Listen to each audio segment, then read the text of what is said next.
This is a 3-year-old filly that I restarted.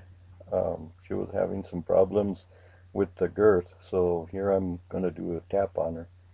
Um, what I do is I have the rein to the far side, uh, and I'm pulling it. I have her head turned to the far side, and I'm pulling on the rein a little bit. Now this filly, she would go down. She'd get claustrophobic, and she'd just kind of fall down whenever you asked her to back up once you put the saddle on her. And here I'm just not pulling very hard on her. I'm just asking her to kind of come back. And you'll see her right here. I'm just hardly put any pressure on her, and she just starts to go down by herself. What's causing it is just the claustrophobia of that cinch being around her, and there she goes. She goes down. Now this filly, um, she would also try to pitch if you know when you had the saddle on her. If you'd had her go forward, she'd try to go to a little do a little bit of a bucking. So this was my solution to the problem. Um, and why this works, I'm not really 100% sure. Um, but laying a horse down like this for me has always helped with whatever problem they might have. This particular filly did real well after this. You'll see when I go ahead and ask her to get up, you'll see the difference in her. Now, right now, I just like to leave them laying down as long as they want to lay down. And she just kind of dozed off right there for quite a while.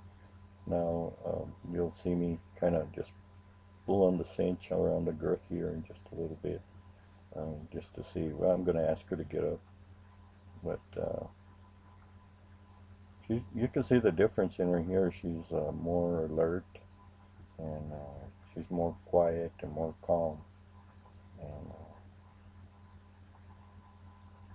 I'm going to go ahead and give her some rubs. I like to rub them quite a bit whenever they're going through this. I try not to make it a pressure situation. But just as I go to ask her to get up, I was thinking of asking her to get back up again. She lays back down, uh, which is alright. She's still a little stiff. You can see her legs are kind of stiff, but they're relaxing. You can see her hind legs starting to come closer and closer together, and she'll start to relax. Uh, there you can see me pulling on the girth. So anyways, the purpose is to get her to relax and keep her quiet and let her know that I'm not going to hurt her. And hopefully we'll get a change in her with this by laying her down, which we did. And now we're going to go ahead and let her get back up again and see if she's ready. Um, so a lot of rubs. You can't rush this process. It has to be done real slow and to the horse. The horse has to kind of let you know when he's ready. And she was letting me know there that it was all right. She was ready to get up. If you force one or if you beat one to get up, that's when you make your mistake, you know, because they're in a vulnerable situation. Now I'm going to ask her to back up.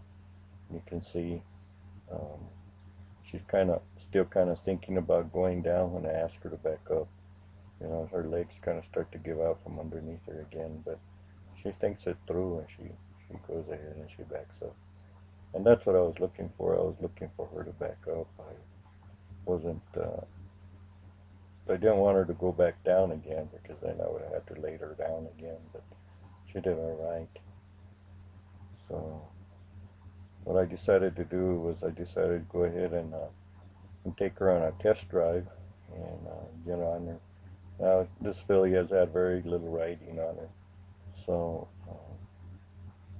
I figured, well, now's the time to find out if she's going to hunch up when I get on. Um, so when I jump up on her, she's all right. This little filly today is doing really well. She's a super nice filly, and the tap helped her a whole bunch. Um, you know, just for something that doesn't take so long, it sure helps.